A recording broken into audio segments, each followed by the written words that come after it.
Hola, ¿qué tal amigos? Bienvenidos a esta sesión informativa de México Guadalupano, la cuarta sesión de las que hemos tenido que tiene que ver con la defensa de las apariciones de la Virgen de Guadalupe. Hoy tenemos la primera parte del antiguadalupanismo que corresponde hasta el siglo XIX y la próxima semana, si Dios nos da licencia, tendremos la segunda parte y cerraremos pues este ciclo de pequeñas charlas en estos temas muy interesantes. Vamos a iniciar con las oraciones en nombre del Padre, del Hijo y del Espíritu Santo. Amén. Padre nuestro que estás en el cielo, santificado sea tu nombre, vénganos tu reino, hágase tu voluntad en la tierra como en el cielo. El pan nuestro de cada día, dánoslo y perdona nuestras deudas, como también nosotros perdonamos a nuestros. No dejes caer en tu mano. Dios te salve María, llena eres de gracia, el Señor es contigo, bendita eres entre las mujeres y bendito es el fruto de tu vientre Jesús. Madre de Dios, ruega Señor por nosotros pecadores, ahora y en la hora de nuestra muerte. Amén. Gloria al Padre, al Hijo y al Espíritu Santo, como en un principio, ahora y siempre, por los siglos de los siglos. Amén. Espíritu Santo, fuente de luz, ilumínanos. Pues muy bien, el día de hoy este tema es desde luego un poco más profundo y es resultado pues de ya algunas investigaciones que se han hecho y por lo tanto pues tenemos una invitada especial que es nuestra compañera aquí en la asociación, la señora Sofía, la licenciada Sofía, ella es doctora en historia y que bueno pues desde la creación de esta asociación hace ya algunos años pues siempre nos ha apoyado con temas como eh, la revisión de algunas cosas, incluso, bueno, pues por sus conocimientos también en el área de filosofía, nos ha podido apoyar, gracias a ella también los foros parroquiales guadalupanos, que ya lo comentamos en otra sesión, pues tienen un poco más de profundidad y de certeza en la documentación que se ha encontrado. Y bueno, pues llegó el punto en donde el tema del guadalupanismo ya fue un foco rojo y pues surgió la pregunta de dónde viene todo esto, ¿no? Y bueno, pues apoyados con ella y algunas bibliografías, pues es que se puede llegar hoy a tener esta sesión. Así que pues yo los dejo con la licenciada Sofía, que es la que les va a desarrollar el tema.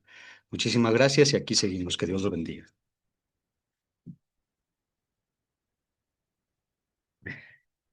Muchas gracias. Es un gusto estar aquí con ustedes y compartir lo que a través de algunos años hemos estado investigando acerca de este interesantísimo tema del guadalupanismo. Sé que se han estado ustedes preparando en anteriores ocasiones y hoy vamos a hablar precisamente del guadalupanismo, vamos a decir de lo que en esencia es, pero visto desde otro enfoque, desde el contrario, desde el antiguadalupanismo, precisamente para saber de dónde nació, qué piensan, qué sostienen, cómo lo han hecho, qué tanto han logrado.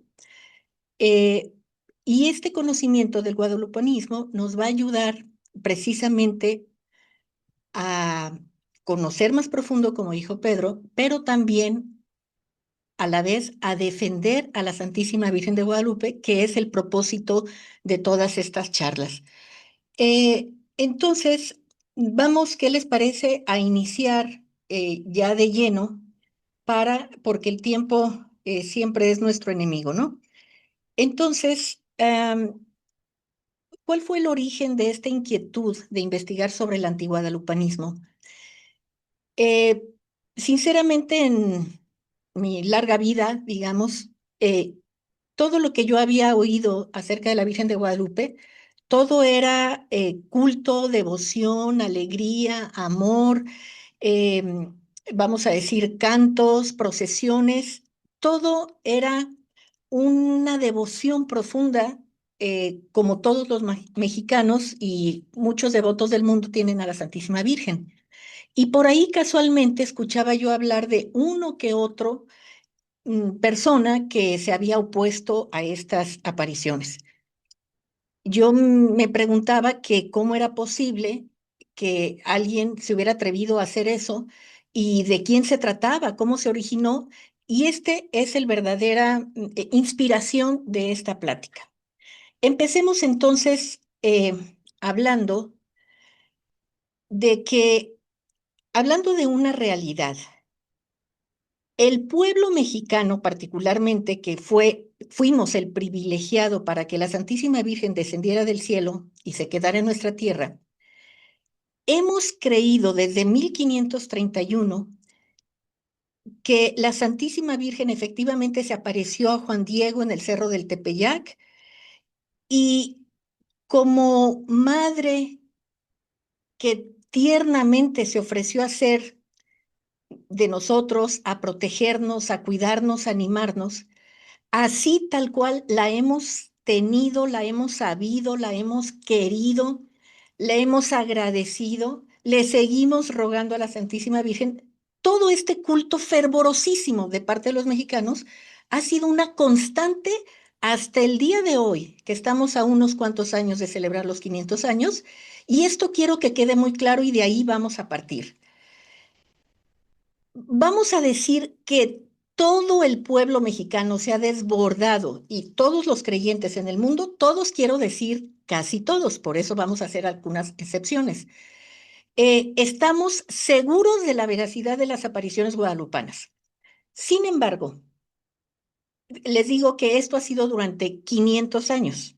Sin embargo, unos, vamos a decir poquísimos, podríamos decir incontables, son los que han cuestionado, se han atrevido a negar y ahora, por desgracia, con la tecnología y las redes sociales, etcétera, por desgracia, se han atrevido a difundir estos cuestionamientos, estas negaciones y nos han hecho daño. Ahora bien, repito, el guadalupanismo es una certeza en todo el pueblo mexicano.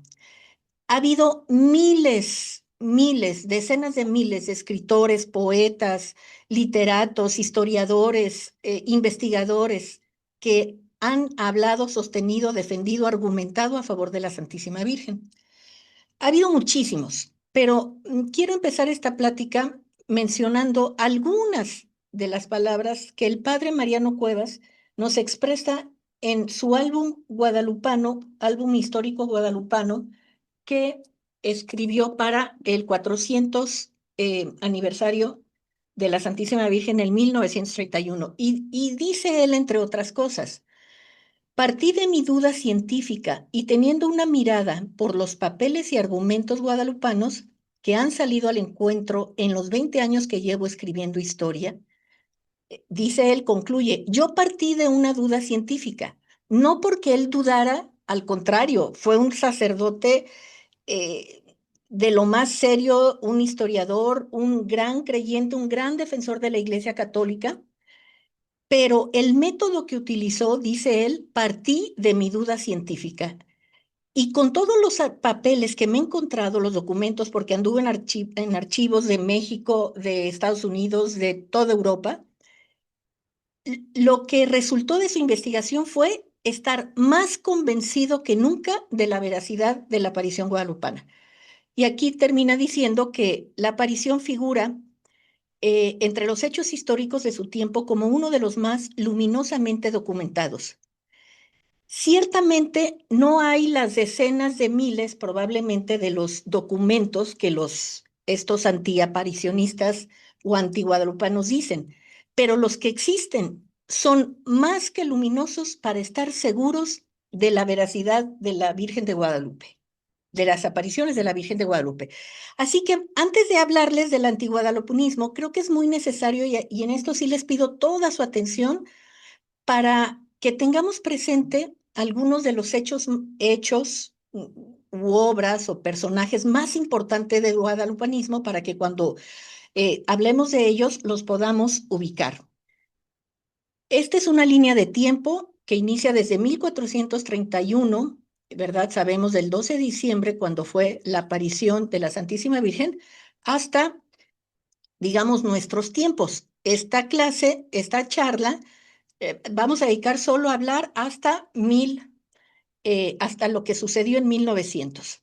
Yo les puedo decir, bueno, reafirmando lo que les decía hace un momento, que pasaron, si me salen bien las cuentas, unos 375 años, hasta antes de 1900, que no había ni una duda o cuestionamiento público acerca de la veracidad de sus apariciones en México. Todo era culto, amor y devoción a la Santísima Virgen. Desgraciadamente, solo hasta finales de 1800 surgieron dos personajes, bueno, eh, antes de 1800 y 90 años después, eh, y Casbalceta aquí en México. Pero bueno, nos regresamos, por favor, a la anterior para recordar ciertas cosas. Se los voy a decir un poco rapidito, pero sé que algunos de ustedes ya tienen algunos conocimientos. Ok, empezamos entonces. En 1531 se aparece la Virgen. Sobre estas apariciones hay un documento histórico que todos coinciden en que se escribió aproximadamente en 1548 y se trata del documento que es la piedra angular de todo el guadalupanismo. Lo titulamos el Nican Mopohua porque son las palabras con las que inicia este documento que habla de las apariciones. ¿Quién escribió el Nican Mopohua? Les recuerdo, fue, ahí dice, Antonio Valeriano, un indio de los más cultos, un indígena noble, eh, eh, que fue quien entrevistó a Juan Diego. Él escribió esa historia que se llama Nican Mopohua, y digo historia porque luego los antis van a decir que se trata de un drama, de un poema, de una obra teatralizada, de un auto sacramental, etc. Ok, Nican Mopohua, 1548. Más adelante, un poco antes de 1600, hay otro indio que es como el sucesor o el heredero de los papeles de Antonio Valeriano. Él se llama Alba Ixtlilxóchitl. Él escribió, perdón, el libro del Nican Motecpana, donde principalmente nos habla de los primeros milagros obrados por la Santísima Virgen de Guadalupe y también eh, de la vida virtuosa, casta y santa de Juan Diego. Ese documento, Nican Motecpana.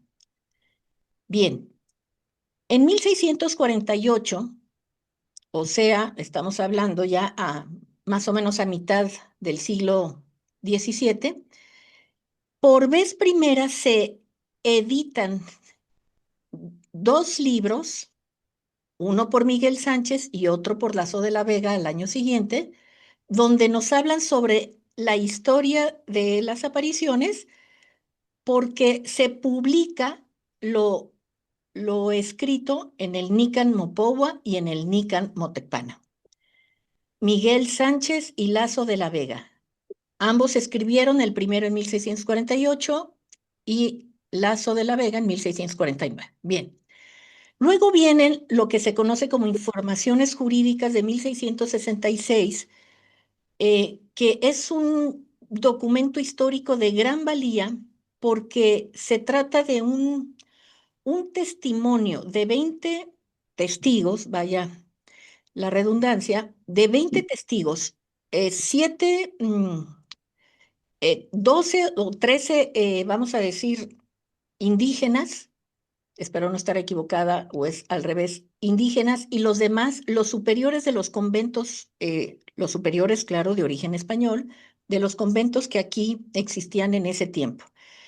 Estas informaciones fueron, vamos a decir, lo que dio valor y sustento para que allá en Roma, el Papa Benedicto XIV, luego pudiera, vamos a decir, aprobar la veracidad y el culto a la Santísima Virgen, y él fue quien eh, pronunció las palabras que en español referimos sobre que no ha hecho cosa igual en otra nación. Bien, nos van hasta ahí. Entonces, perdón, en 1753, ahí dice en la línea de tiempo, se dio por el Papa Benedicto XIV el primer oficio litúrgico con misa y oficio, vamos a decir, propio para la Santísima Virgen de Guadalupe. Bueno, lo estoy diciendo muy rápido, Pero vean ustedes que hasta 1753 todo era culto total, verosímil, sincero, creyente, sin cuestionamiento alguno a la Santísima Virgen. Pero ahí va a saltar algunos personajes que es de lo central que vamos a hablar. Adelantándome un poquito, les recuerdo pues que eh, 5 años antes, 6 años antes de que terminara, o sea, de que llegáramos a 1800, van a surgir estos personajes y vamos a decir que en 1880, aquí en México surgió el otro antiguadalupano y Casbalceta. Pero a pesar de que por 90 años, aunque sea en círculos pequeños, se cuestionó la veracidad de las apariciones, vamos a terminar con un tema o con un tópico pues maravilloso, un cierre, porque nos habla de la coronación pontificia de la Santísima Virgen de Guadalupe en su Basílica de la Ciudad de México, que significó la victoria definitiva de la Santísima Virgen contra estos dos o tres de los que vamos a hablar y de toda la conjuración que se armó tanto en España como en México para que no se diera la coronación, para que Roma, o sea, la curia romana, el Papa y la congregación de ritos, Pero no vamos a con, decir, no, te falta leer. desautorizara Ahí, aquí es la desautorizara las apariciones. Ok, de la. espero, queridos amigos, que recuerden, ojalá puedan retener estas imágenes, esta imagen, esta línea de tiempo, para que ubiquemos perfectamente esto que serían los datos más básicos del guadalupanismo. Ahora sí, entremos de lleno. Pues me gustaría que me disculparan, ¿verdad?, por la prisa con la que vamos a tratar los temas, ¿verdad? Cada uno de estos personajes requiere varias horas para su estudio, pero creo que esta es una probadita para que nos entusiasmemos a conocer quiénes son quienes han atacado a la Santísima Virgen, qué dicen, pero también cómo se ha podido defender a nuestra madre, a nuestra reina de México. Bien, entremos al antiguadalupanismo en este siglo XVIII y XIX. Les decía, entonces, si nos vamos a los 100 años menos de los que ya les había dicho, México desde 1531 levantó la primera ermita a la Santísima Virgen de Guadalupe para colocar en ella, aunque sea en esa ermita de madera, de manera muy modesta, la tilma de la Santísima Virgen, donde ella imprimió su retrato, se estampó su retrato de manera milagrosa. Bien, quiero hacer una aclaración antes de avanzar, porque creo que a veces nos perdemos en todo esto. Hay que dejar muy en claro que las apariciones de la Santísima Virgen de Guadalupe son milagrosas. Es un milagro esa estampación, lo dicen propios y extraños, creyentes o no creyentes, y la evidencia está ahí, en la Basílica de Guadalupe, donde podemos contemplar el layate de Juan Diego, donde ella se dignó imprimir su, su imagen. Así es. Se trata de un milagro, de un fenómeno sobrenatural.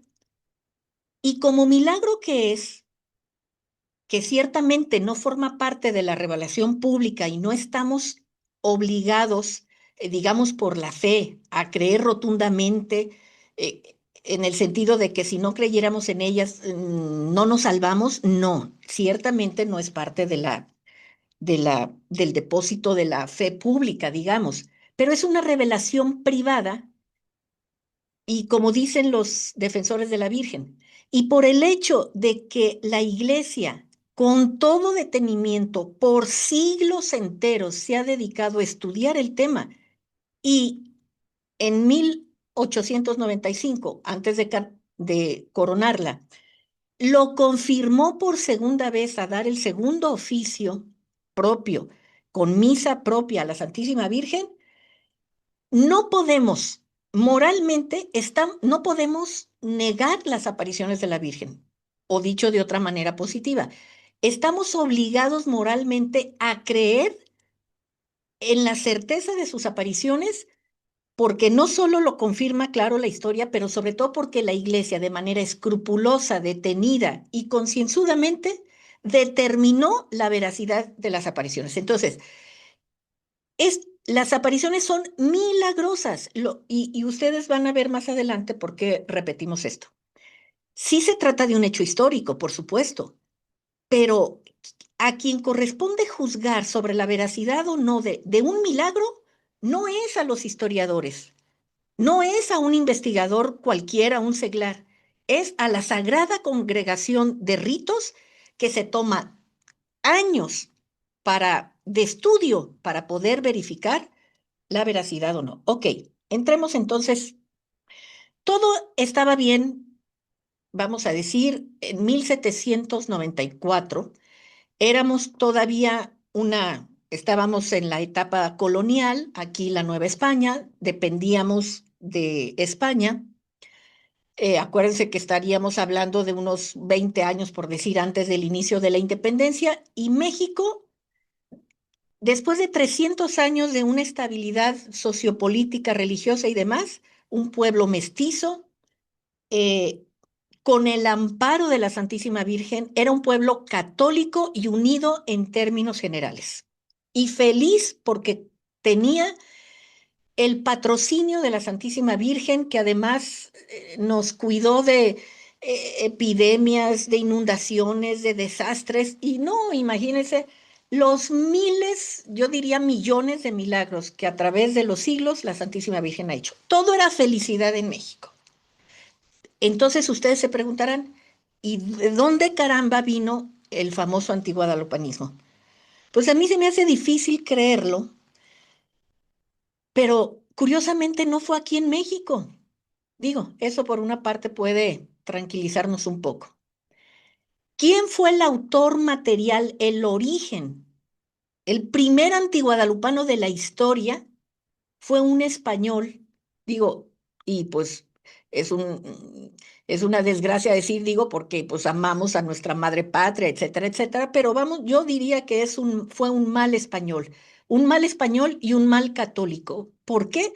Porque aunque se dijera católico creyente, vamos a hablar un poquito acerca de Juan Bautista Muñoz.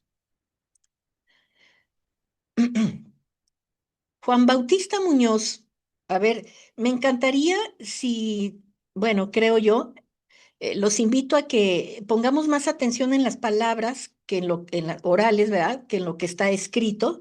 Y si me permiten, podemos resumir, pero les platico en general de este señor. Juan Bautista Muñoz era un intelectual muy reconocido en la corte de Carlos III. Pero él le tocó vivir en una época que se conoce como la Ilustración Española. Y los intelectuales de esa época, por ejemplo, él, y quiero que podemos decir otros nombres, pero quiero que se aprendan muy bien el de Juan Bautista Muñoz. Él con otros intelectuales estaban muy interesados en que la Ilustración francesa, que estaba en boga, imagínense, Voltaire, Rousseau, eh, la enciclopedia, Diderot, D'Alembert, etcétera, otros, eh, estaban esparciendo así, pero con todo furor, sus ideas libertarias, sus ideas seculares, en contra de la iglesia, en contra del papado, en contra de la monarquía, etcétera, etcétera. Pero también de Francia venían ciertas ideas de una herejía conocida como jansenismo. No podemos meternos ahorita a fondo de los jansenistas, pero para que tengan una idea así muy, muy rápida, pues, esa herejía nació de Jansenio, un católico, en el siglo XVII, pero como herejía que era, negaba algunas verdades de la iglesia que tenían que ver más con que el hombre para salvarse necesitaba solo de la gracia de Dios y que nosotros por voluntad propia no podíamos hacer nada y que, bueno, debía ser como que la iglesia más racionalista, que la iglesia no debía tener jerarquía, que nosotros podíamos tener culto directo con Dios y esto es importante, que debía en la iglesia acabarse con devociones marianas contra cronicones falsos, contra, sí, cultos u oraciones que no, tuvieran un sentido más racionalista. En pocas palabras, el jansenismo era es una herejía, en pocas palabras, pues, más, en muchos sentidos, más racionalistas, más antiiglesia y más antimarianas. Hay que tener esto en cuenta. Bueno, así era este Juan Bautista Muñoz. Él eh, se encumbró en la corte de Carlos III. Ciertamente, él no era historiador, pero sí era un pensador, un intelectual, y de repente el rey Carlos III lo nombra cronista mayor de las Indias. Eh, bueno, antes había sido cosmógrafo, luego, luego cronista mayor de las Indias, y le encomendó algo muy particular, que se dedicara a escribir la historia del Nuevo Mundo, de acá de las Américas, porque ya habían pasado muchos años y no contaban con una historia formal, seria y vamos a decir oficial acerca de la gran conquista de España. Quiero decir de antemano que no crean ustedes que Juan Bautista era un hombre de la corte de aquellos reyes Austrias, de Habsburgo, como lo fue Carlos V, la gran la reina Isabel y posteriormente Carlos I y Felipe II. No, recuerden ustedes que para 1700 se encargó del trono español los Borbones, así que tenían otra mentalidad muy, vamos a decir, muy regalista, o sea, muy, sí, de la monarquía, pero de su persona como tal y muy alejada de las cosas del papado, porque no querían saber del papado y de la injerencia en el gobierno. Bueno, ok, en mil se dedica este señor a investigar en todos los archivos de España, porque eran muchos, y por 20 años casi él tuvo la posibilidad de conocer, yo creo que era el personaje que más conocía de todos los documentos de la historia del Nuevo Mundo en aquel entonces. Muy bien, se dedicó en 1793, hace la historia del Nuevo Mundo por encargo del rey para que enalteciera las glorias y conquistas de España. Pero no van a creer que su historia, cuando la escribió por ahí en 1791, no fue autorizada por la Real Academia de Historia.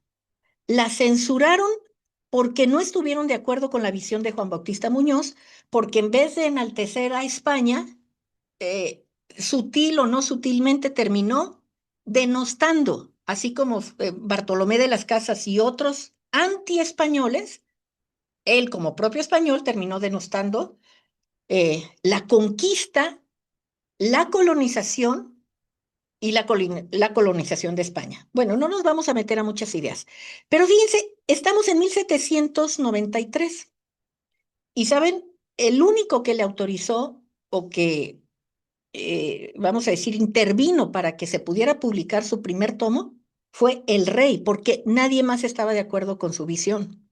Ok, ¿no se les hace curioso que él, estando metido en la historia del Nuevo Mundo, meses después, ¡pum!, llega un buen día a la Real Academia de Historia, se para y pronuncia un discurso que se llamó Memoria de las apariciones de la Virgen de Guadalupe en México? Quiero que recuerden muy bien esto. 1794. Quedan 6 añitos para el fin del siglo. ¿Qué les dice el título? ¿Qué se les ocurre? Memoria de las apariciones de la Virgen de Guadalupe de México. Que las va a enaltecer, ¿verdad? Que que las va a confirmar, que va a hablar de ellas, que va a hablar de su historicidad y que va a terminar alabando a la Virgen de Guadalupe, ¿verdad? Eso pensaríamos todos por el título. Pero ¿qué creen? Como dice aquí, en la última línea. Fue todo lo contrario a lo que el título parecía decir. Sorprendió a los miembros de la academia con un discurso esencialmente antiguadalupano. Y así, Juan Bautista Muñoz se convirtió en el primer antiguadalupano de la historia. Y pues para pena ajena, porque digo, no es mexicano, extranjero. Por eso resulta tan desagradable, tan tediosa eh, esto, porque, oigan, un extranjero que venga a entrometerse a los asuntos mexicanos, alguien que nunca pisó la tierra mexicana y que sobre todo venga a denostar a la Virgen de Guadalupe, pues es un insulto y una grosería. Y eso fue lo que hizo. No tenemos tiempo de hablar de todos los detalles, pero sí me interesa eh, que vean esto porque él fue el origen y en él se basaron el otro antiguadalupano del que vamos a hablar, que es Icas Balceta. Ese sí fue mexicano, quien también, que vamos a decir, copió lo que Bautista Muñoz hizo y 90 años después, aquí en México, pues también lanza otra bomba. Pero fíjense, si ustedes quieren saber quién es el autor del antiguadalupanismo y de la famosa argumento del silencio, así le llaman, fíjense bien, es este señor quien en pocas palabras, en su muy breve discurso de apenas unas páginas, bueno, vamos a suponer 18 o 20 páginas que fueran, es muy poquito, o sea, es un opúsculo, es un folletito. ¿Qué dice?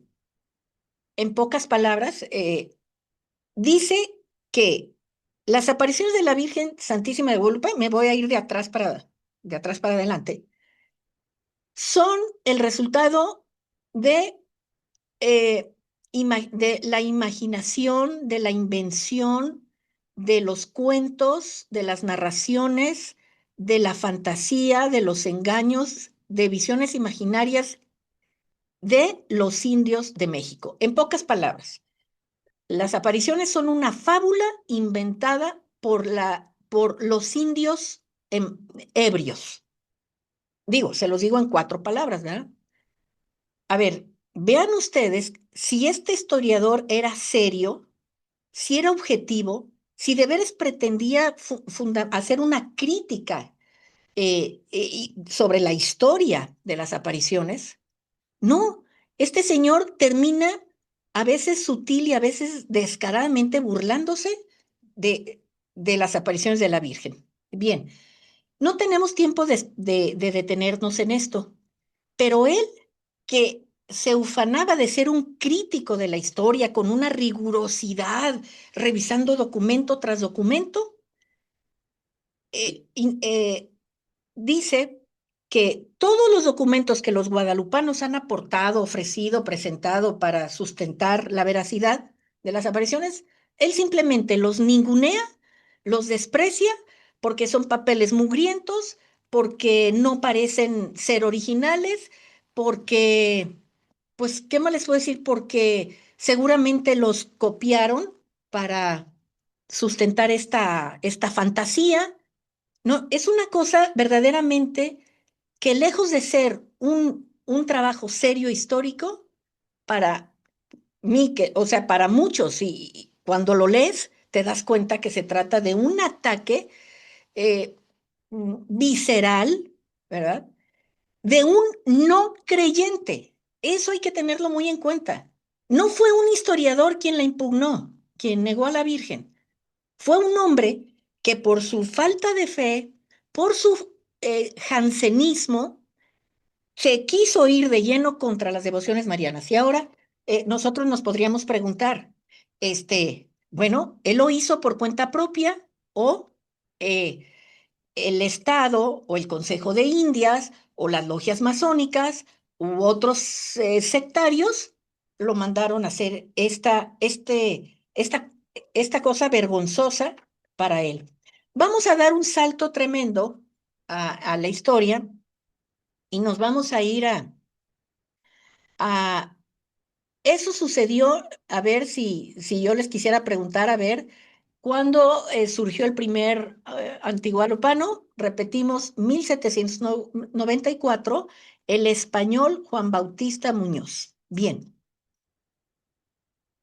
Eh, por desgracia, nos vamos a brincar porque es otro personaje muy curioso, Fray Servando Teresa de Mier, y porque 6 meses después de lo que Muñoz hizo en España, él hizo algo tremendo aquí en la Basílica de Guadalupe, 6 meses después, con un sermón. Imagínense, lo invitan a dar la homilía en esa gran fiesta guadalupana del 12 de diciembre de 1794, y en su homilía dice una sarta de cosas verdaderamente absurdos, incongruentes, lógicos, que nomás se los dejo para que en otra ocasión hablemos de pero realmente Fray Servando Teresa de Mier lanzó una tesis tan loca como el de decir que la Virgen no se estampó no en el ayate del indio Juan Diego, sino en la capa de Santo Tomás Apóstol,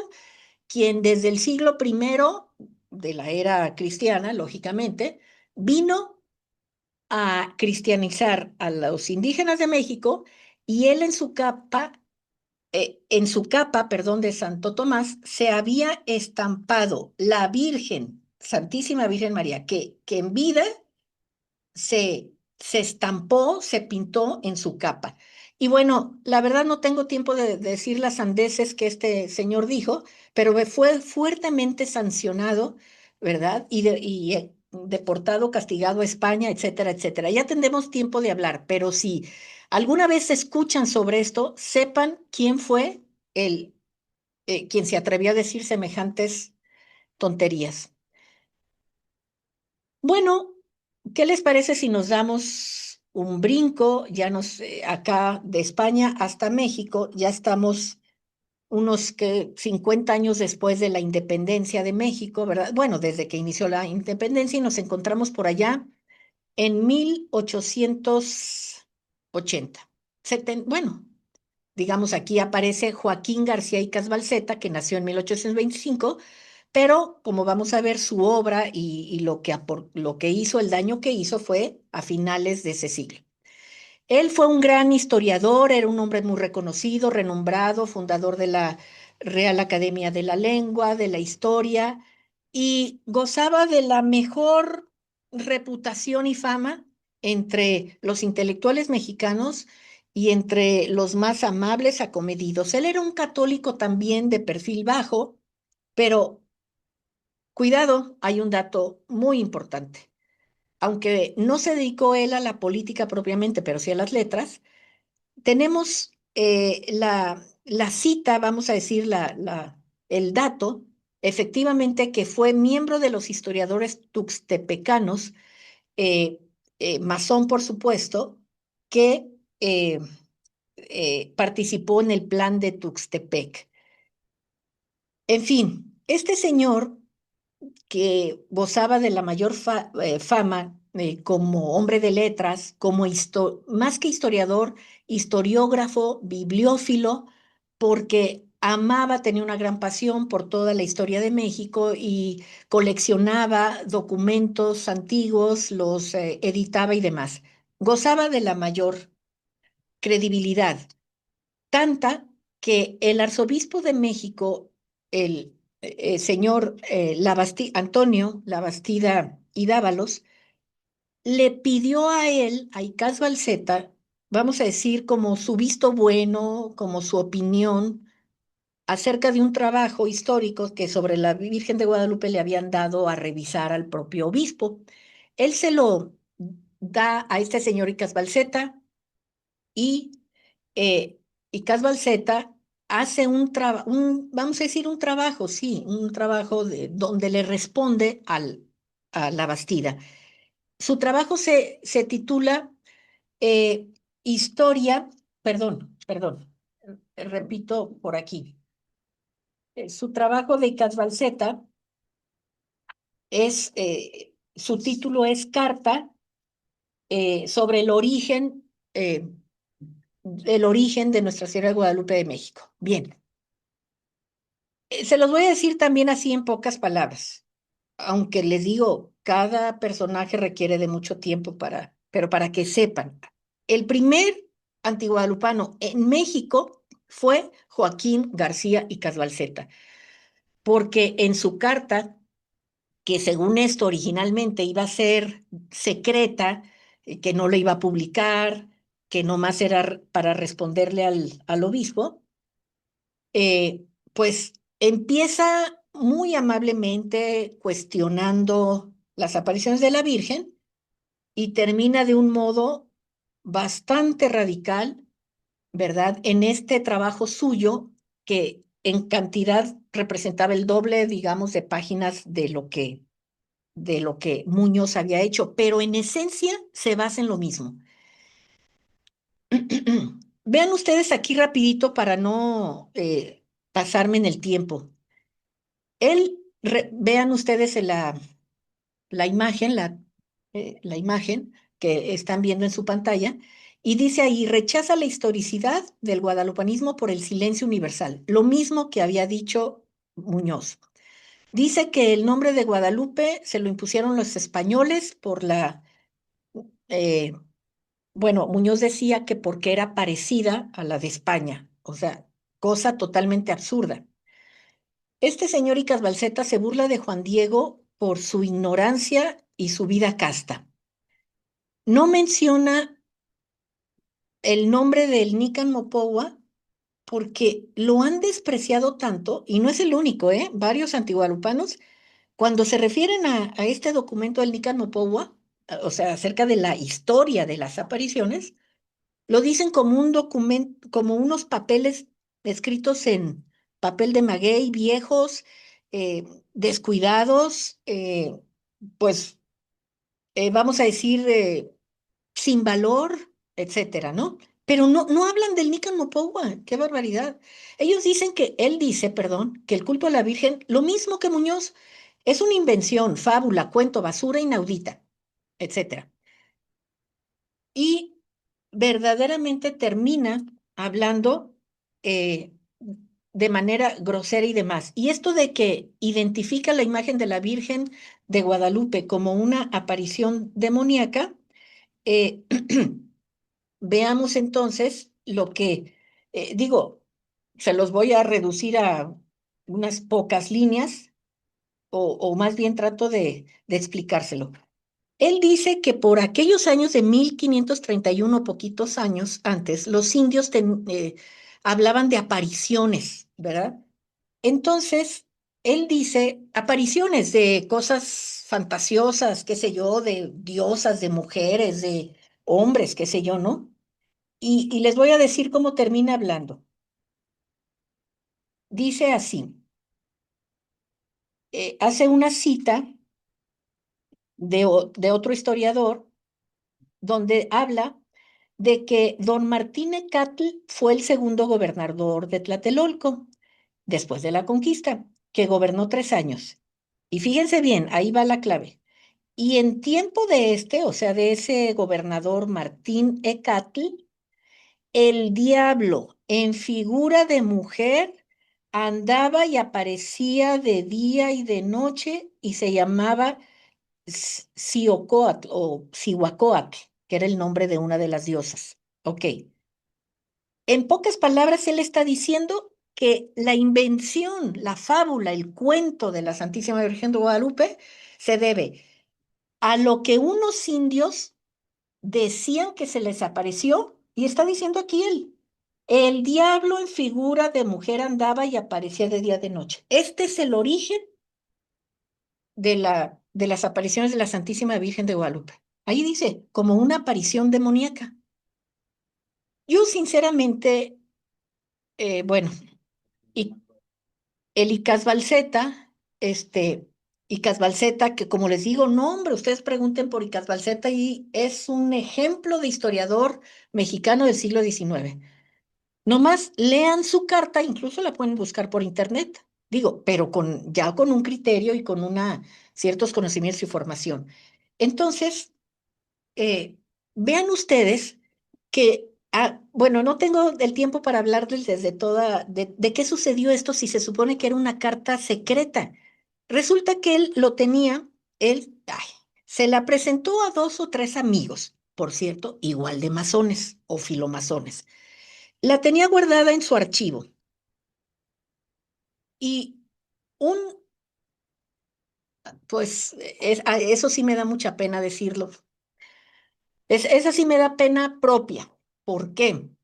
Porque quien se encargó de difundir con toda la mala entraña, la malicia, la perversidad, quien se, quien se encargó de difundir lo que era originalmente secreto, esta carta, fue el padre eh, mm, Vicente de Paúl Andrade, sacerdote dedicado a la historia y miembro de la colegiata de la Basílica de la Ciudad de México. O sea, alguien de nosotros pudiera creer que en el seno de la Basílica de Guadalupe, en el seno de la casa sagrada del Templo Mayor de la Santísima Virgen de Guadalupe, iba a nacer yo diría, bueno, uno de los dos, porque para mí la dupla son ellos. Mm, los más acérrimos enemigos de las apariciones de la Virgen. Si Joaquín Casbalceta tuvo culpa, porque ya veremos de todas las artimañas que hicieron para denostar las apariciones de la Virgen, artimañas historiográficas. Y Casbalceta y el padre de triste memoria, de infeliz memoria, Vicente de Paúl Andrade. Muy bien, es de veras una aventura larguísima que, híjole, por desgracia no tenemos tiempo de contarla, pero él viola el armario donde estaba el archivo, donde estaba esta carta, y ¿qué creen? Se dedica a difundirla de manera anónima. Dice que se imprimió esa obra que le llamó Exquisitio o histórica, que dice que se imprimió en Madrid, este, anónima, además, y que estaba traducida, o sea, la carta de Casbalceta, que fue en español, la tradujo él a un latín, por cierto, dicen que muy malo. Muy bien, los que investigaron después vieron que era de quién era realmente, quién la difundió. No se imprimió en Madrid, sino aquí en la Ciudad de México, ¿verdad? O sea, una serie de patrañas, de trampas, de fraude, de no sé qué más decir sobre este hombre. Y claro, lo publican, estalla la bomba en México, por lo menos de los que leían, de los que les gustaba estar informados, y esa fue la bomba que ha causado la Carta de Casbalceta desde ese año de él, y Casbalceta le escribió en 1883, pero vamos a decir que se publicó unos 8 años, más o menos, 7, 8 años después. ¿Gracias a quién? Para mí, pues no sé cómo decirlo, al traidor, no sé, es lo menos que puedo decir de este hombre, Vicente de Paúl Andrade. Y entonces, bueno, voy a, vamos, ¿quién se encarga de descubrir toda esta, pues, infamia de estos dos personajes? Vamos a decir que Calvaceta, como era un hombre de cuello blanco, vamos a decir que él parecía que se mantenía en las sombras, pero toda esta faramaya fue descubierta, claro, por ilustres eh, defensores de la Santísima Virgen que no podían permitir ver semejante burla a las apariciones de la Virgen y surgieron grandes defensores de la Virgen, grandes apologistas, que deberíamos de tener estatuas para celebrar a aquellos hombres que con valentía, con erudición, con ciencia, con solidez lógica, etcétera, defendieron a la Santísima Virgen. Aquí los tenemos, digamos, su rostro, ¿verdad? Sus imágenes. Por desgracia, poco se conoce, desgraciadamente, el nombre y lo que hizo y hasta la imagen. Voy a mencionar primero al padre Esteban Antícoli. Esteban Antícoli. No aparece su imagen, no la encontramos, pero este hombre, para defender a la Virgen, el pobrecito se encargó de escribir y editar 2 tomos que en conjunto suman más de cerca de 800 páginas para denostar a Juan Bautista Muñoz, a Icas Balseta y defender a toda costa la veracidad de las apariciones. Ese fue Esteban Antícole. Aquí tenemos en primer imagen, ese sí lo digo con la boca llena de orgullo,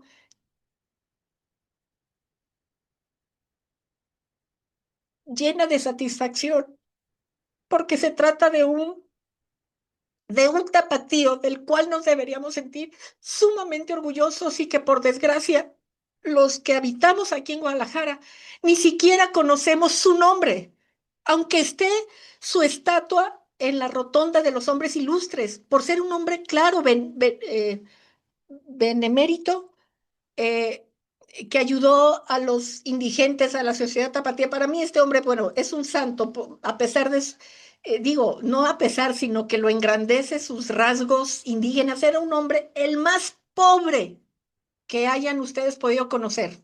Su familia eran los indigentes de las calles, a los que cuidó, enseñó, alimentó.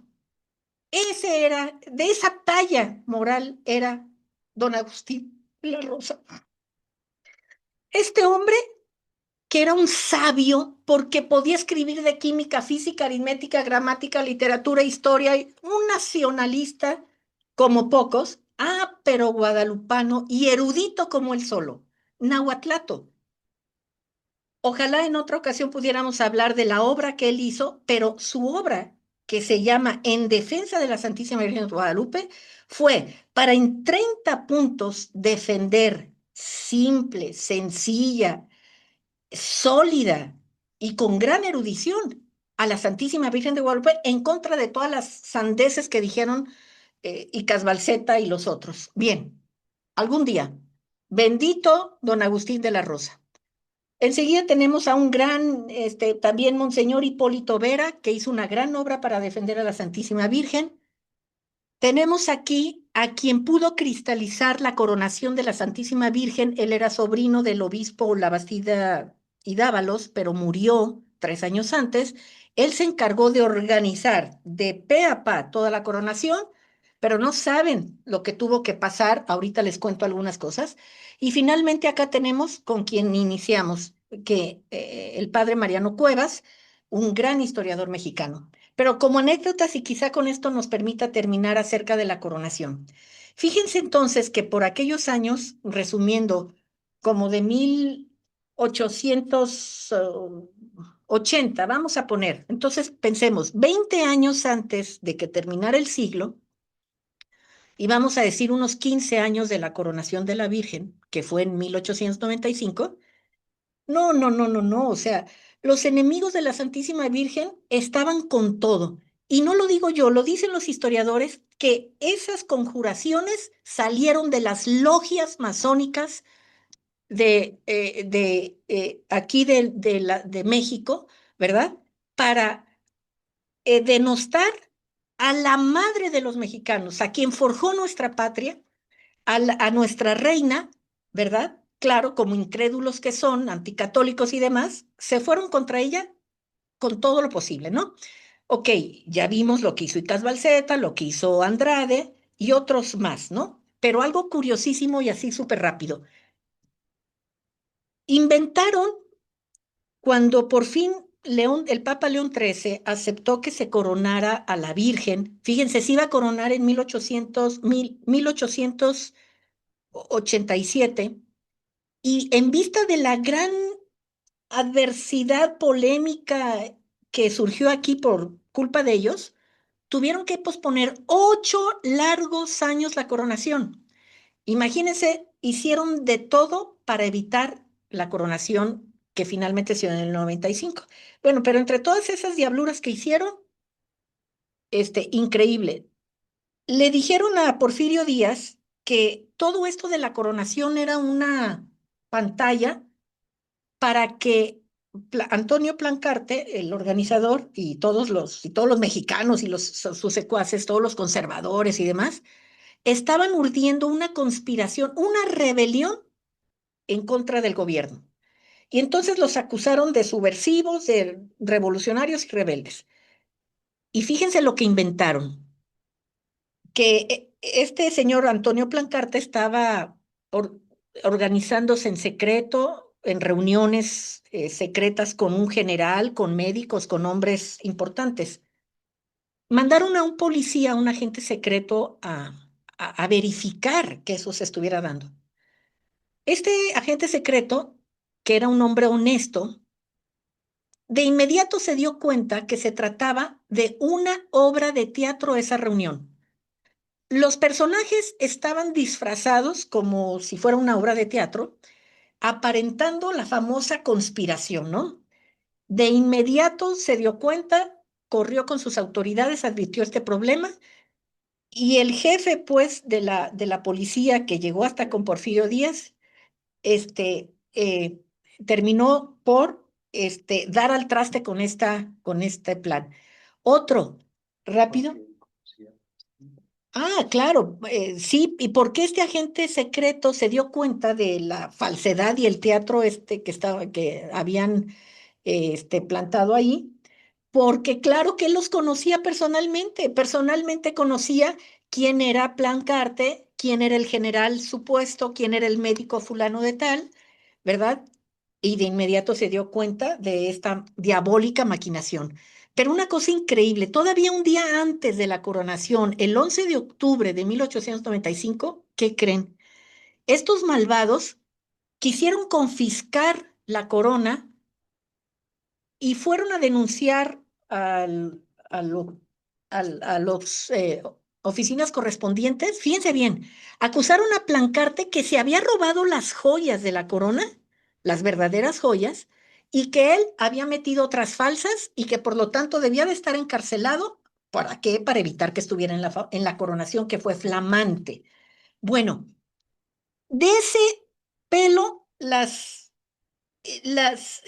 los intentos desesperados de los enemigos de la iglesia, pero queridos amigos, se dio la coronación pontificia autorizada por León XIII de manera apoteósica en la Basílica de Guadalupe, esplendorosa, con los representantes del mundo entero, que llorando de rodillas pusieron sus báculos a los pies de la Santísima Virgen de Guadalupe para encomendarles seguir el ejemplo de aquel gran obispo, quien tuvo la dicha de recibir en sus manos el ayate bendito de Juan Diego. O sea, seguir el ejemplo de el obispo Zumárraga. Queridos amigos, tenemos mucho que decir. Eh, Quisieron terminar con las apariciones de la Virgen, quisieron denostarla por la historia, pero Roma, después de estas adversidades, como les hemos dicho, como sabemos, Dios saca provecho de las adversidades y estos años que los santis habían intentado hacer, fíjense bien, no solo en México y todas estas tretas que les he dicho, mandaron a Roma a sus agentes para delante del tribunal de la Sagrada Congregación de Ritos a hablar en contra de la Virgen de Guadalupe. Pero qué pena, esa sí es pena ajena. ¿Saben cómo terminaron esos impugnadores? Fueron, mm, vamos a decir, amonestados gravemente por la curia romana, por la actitud vergonzosa y el modo como hablaron en contra de las apariciones de la Virgen. Ese fue su sanción y su castigo, no por los mexicanos, sino por la curia romana. La Virgen de Guadalupe venció definitivamente a sus enemigos. En 1895 no solo coronaron a la Virgen de manera apoteósica, sino que con ella venía por segunda vez confirmado. Yo podría decir por segunda y última vez confirmado la veracidad de las apariciones de la Santísima Virgen, que dice palabras más, palabras menos, que en 1531 la Santísima Virgen de Guadalupe se apareció a un indio, Juan Diego, en el Cerro del Tepeyac y según la sana tradición lo había, vamos a decir, sostenido siempre y el mismo Su Santidad León XIII mandó unos versos hermosos a la Santísima Virgen en señal de sus respetos, de su veneración y de su amor a la que es nuestra reina. Termino diciendo que nos queda un minuto por decir así, pero quizá por si no quedó en claro, y lo digo tal cual con palabras sacadas de los que han estudiado a estos antiguadalupanos, que los antiguadalupanos mm, con pretexto, con pretextos y tonterías niegan las apariciones de la Virgen. Fíjense bien, no porque no haya documentos, hay documentos. ¿Saben por qué la niegan? Porque no creen en los milagros, porque no quieren creer en lo sobrenatural. Y para poder atacar algo que no deberían atacar, porque no es su campo juzgar los milagros, pero fíjense en el terreno de la historia, y lo digo súper rápido, y lo dicen literalmente los estudiosos. Hablan de la malignidad, de los robos, de las mutilaciones, de los extravíos, de que hicieron perdedizos y ocultaron documentos, de que les dieron lo que hoy llamaríamos como un avionazo o un ocultar o un pasar de largo documentos. Hay evidencias circunstanciales, no quieren creer en nada. Hay trampas, como se los dije, en ediciones fraudulentas. Hay un rigorismo indebido en la fechación de documentos antiguos. Ese silencio que llaman ellos, se lo inventaron, entiendan, es una verdadera mentira. No existe silencio. Si pudiéramos hablar, el padre Rositas y todos estos grandes guadalupanos, les hablarían lo contrario al silencio, que es las voces, los gritos. ¿De quiénes? De documentos, de de templos, de libros, de poesías, de danzas, de oraciones, de procesiones, de altares, de imágenes, millones de imágenes. Esos son los gritos del guadalupanismo. No hay silencio, por favor, no se crean esta palabrita mágica que ellos la difunden, hasta películas creo que ya hicieron o van a hacer acerca del famoso silencio. El silencio, ¿saben quiénes lo hicieron? Ellos. Documentos existen y son luminosos, como lo dijo el padre Cuevas. Entonces, ellos, y saben, eso es una cosa que yo no puedo entender. Además, hicieron añadiduras, contradicciones, callaron. En pocas palabras, este, ¿saben cómo sostiene Muñoz? Eso se me olvidó decirlo. Muñoz y Casbalceta. Les voy a decir cómo sostienen sus tesis. Palabras, ahí están, no las invento. Ustedes pueden, léanlo y subrayenlas. Dicen, ahí les va. No, fíjense que todo lo que dicen los guadalupanos es mentira y más bien la aparición, ya saben, salió de una fábula, bla, bla, bla. Y dicen, yo conjeturo, sugiero, creo, parece, debió haber sido así. Concluimos, deducimos, este, eh, todos esos sinónimos. Yo me pregunto, ¿dónde está el rigorismo histórico? ¿Dónde está la veracidad que tanto alegan ellos? Ellos niegan porque no tienen fe y lo niegan con puros pretextos. Amigos, se nos ha acabado el tiempo. Espero que este tema, por lo menos así como lo básico, haya quedado y me encantaría, pues, platicar en otra ocasión con ustedes. Les agradezco mucho su atención y claro, no crean que hablar del antiguadalupanismo van a decir, ay, es algo negativo. Para mí se me hace algo así como que triste, amargo, pero de veras me infunde una más amor, más veracidad y más deseos de defender a la Santísima Virgen y espero haber compartido esto con ustedes. Muchas gracias, Dios los bendiga. Bueno, pues muy agradecidos aquí con nuestra compañera Sofía por esta plática y esta emoción, pero sobre todo la objetividad pues en la investigación, ¿no? Que estamos en busca de la verdad y nos llena de gusto y por eso la pronunciamos con toda la seguridad. La verdad está en las apariciones y en la sobrenaturalidad de la Virgen de Guadalupe. Terminamos con esta diapositiva. Bueno, pues que quede en reflexión. Es una diapositiva, vamos a decir, abierta, ¿no? Que cada persona tiene que considerar. Y es que de cara al 500 aniversario de las apariciones, ¿qué podemos esperar del antiguadalupanismo, de esas logias, de esos grupos, de pues ahora ya podemos incluir a más, ¿no? Ateos, protestantes, masones, todos los que denostan a la Virgen de Guadalupe, pues bueno, ante tal festividad del 500 aniversario, seguramente veremos mucho contenido que nos puede llegar a confundir, pero reafirmando pues nuestra devoción en la Santísima Virgen y conociendo pues que todo está fraguado, tramado e ideado desde hace muchísimo tiempo, pues podemos protegernos, ¿no?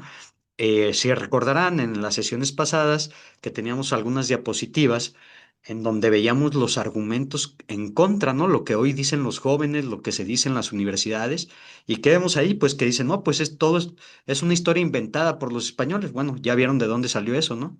De estos antiguadalupanos que alguna vez hicieron estas hipótesis de que todo había sido un invento. De que Juan Diego no existió, pues ahí está Icas Balseta denostando su existencia y hasta su castidad, burlándose de ella. Eh, todos los argumentos que veíamos ahí, que no existió, que la trajeron los españoles, que es la Virgen de Extremadura, que fue una historia falsa, que se creían los indios, todo tiene un origen y no es casual ni es opinión pública pues, de estas generaciones que cada vez se sienten más con estas libertades de cuestionar lo que no saben.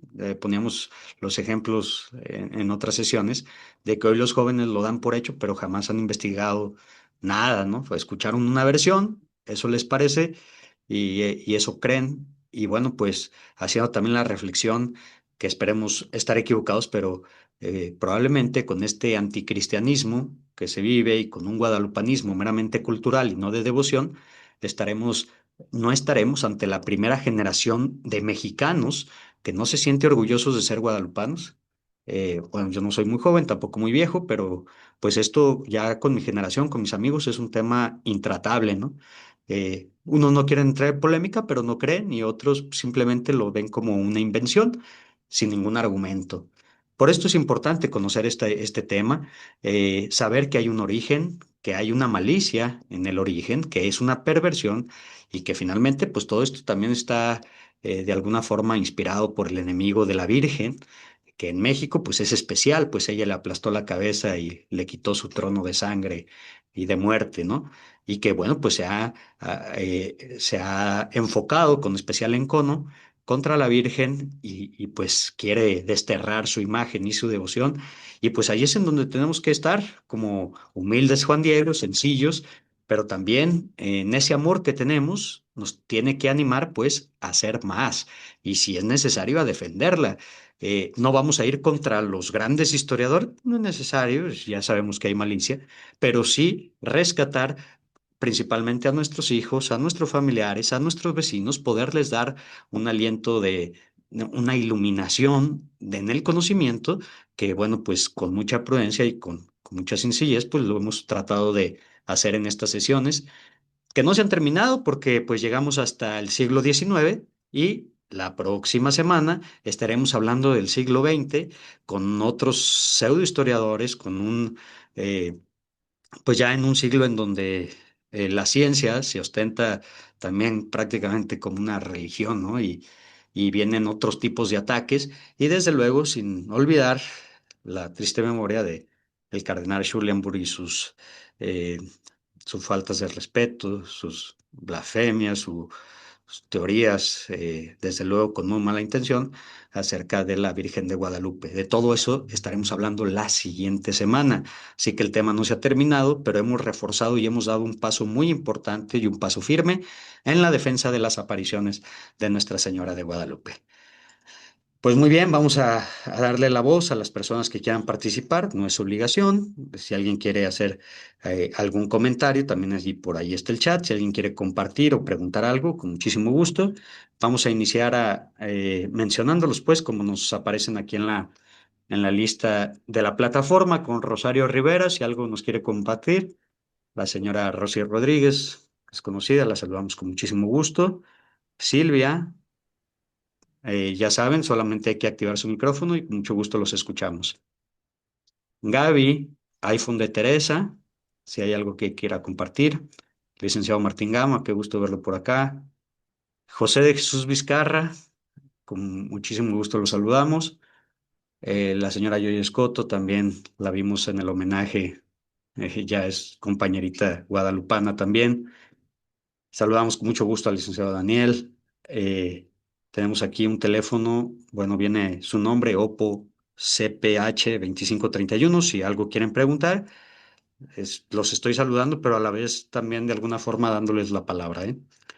El iPhone de Mónica, eh, Aida Mota, también la saludamos con muchísimo y especial gusto. Priscila Murrieta, José Alfonso Ayala, esperemos ser nuestro amigo conocido. Si algo quiere preguntar, el maestro Refugio. También tenemos aquí conectado a Alfonso Honoralt, que nunca recuerdo quién es, siempre aparece así y se conecta muy constantemente en nuestras sesiones. También a Jorge Amezcua, lo saludamos con muchísimo gusto. Y bueno, pues vamos a darle un poco de lectura a, a lo que estamos viendo en el chat. Saludos a la doctora Murrieta, ya nuestros amigos guadalupanos en la ciudad de Obregón. Aida Oresoli, que ella nos ve desde Perú y que esperemos tenerla por acá muy pronto. Va a estar de visita con nosotros. Una gran guadalupana que aparte tiene talento artístico y ha hecho muchas cosas por la Virgen de Guadalupe. Además tiene un programa en María Visión. Le da gusto, pues, el triunfo de la Virgen contra todos estos. La doctora Priscila felicita la exponencia y dice que es un importante tema. Es importante que todos sepamos esto. El licenciado Daniel nos manda bendiciones. Se activó el teléfono Honor Alt, si quiere decir algo. Bueno, los escuchamos con gusto.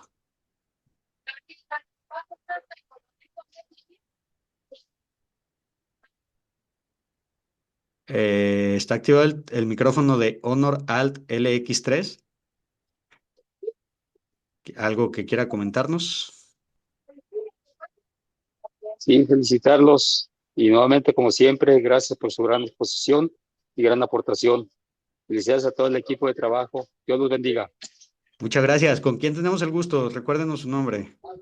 José Luis Gallegos. José Luis Gallegos. Ya no se me va a olvidar. Cuando vea Honor Alt, ya sé que es José Luis Gallegos. Nos mandan Gracias. saludos desde Perú, Nueva Jersey, Huehuetoca, San Diego, California. Los 4 nombres defensores, nos pregunta la señora Rosy Rodríguez, se los vamos a dar, es el señor Agustín de la Rosa, también tenemos al padre Esteban Antícoli, Hipólito Vera, el padre Mariano Cuevas, y también rescatar la labor de Monseñor Plancarte y la Bastida. Agustín de la Rosa, sí, ya mencionaban aquí al gran padre rosistas, Agustín de la Rosa, y previo a ellos, bueno, hay algunos, ¿no? También Busco pomito. ¿Lo tiene aquí? se destaca la labor del padre Pedro Loza y Pardavé, que fue arzobispo aquí de la Arquidiócesis de Guadalajara, también otro arzobispo muy conocido por su labor en la época de la Cristiada, Monseñor Orozco y Jiménez, grandes guadalupanos, todos ellos, y bueno, pues de ellos tomando este ejemplo y también de alguna forma procurando dar un poco la batalla. Hay algunos antiguadalupanos que cada vez se hacen más famosos en las redes, que sin presentar argumentos algunos van confundiendo voluntariamente con todo el dolo a todos esos seguidores. Y pues si bien es cierto, no es necesario entrar a un tema de debate con ellos, y menos con esta consecuencia de hacerlos todavía más famosos, pues es una forma de contestarles a todos ellos, a los antiguadalupanos de hace siglos y a los actuales, que todos tienen la misma base y que eh, siendo, siendo de forma muy deshonesta con la historia y la verdad, van mintiendo, porque si así lo fueran, investigarían y se darían cuenta que la verdad se encuentra en Santa María de Guadalupe. Tenemos otro comentario más. eh, el 30 de septiembre de 1895, la traslación de la imagen de la Virgen de Guadalupe del convento de Capuchinas a la colegiata hoy de la Basílica. Se adelantó un día por conspiración para destrozar la imagen. Se abrió una pared que los masones no acaba, para que los masones no acabaran con ella. Bueno, en estas anécdotas que incluso compartimos ahí en el chat, pues estaba esto que parece un thriller de Hollywood, ¿no? Que le escondieron la corona un día antes a la Virgen para que no la coronaran ya cuando no les quedaba de otra. El licenciado Casillas nos comparte otra anécdota. Querían destrozar la imagen. Y bueno, esto tampoco suena tan raro, ¿eh? Recordemos que en 1921 hasta una bomba le pusieron. Esa es una muestra, un reflejo del antiguadalupanismo ya desesperado, ya que no pudo con la Virgen en la parte intelectual y documental y todo, porque pues existen todos los documentos.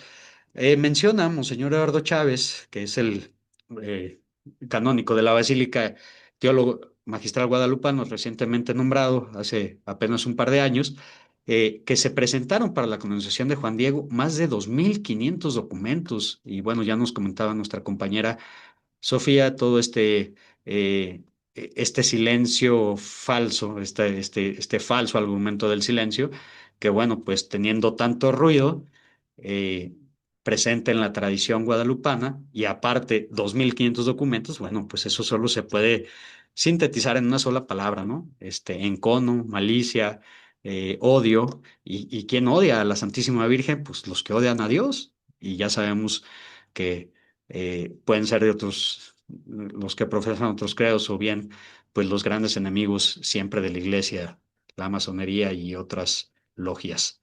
Pues muy bien, amigos, si nadie tiene algún otro comentario, vamos a dar por terminada la sesión, invitándolos desde luego para conectarse el próximo miércoles a las 5 de la tarde con la segunda parte de este antiguadalupanismo, hablando de los antiguadalupanos del siglo XX y cómo de nuevo la Virgen de Guadalupe aplasta la cabeza del Satanás, de alguna forma representado en este antiguadalupanismo que no tiene ningún sustento más que, insisto, eh, el odio a Santa María de Guadalupe, a la Santísima Virgen, a Dios y a nuestra santa religión católica.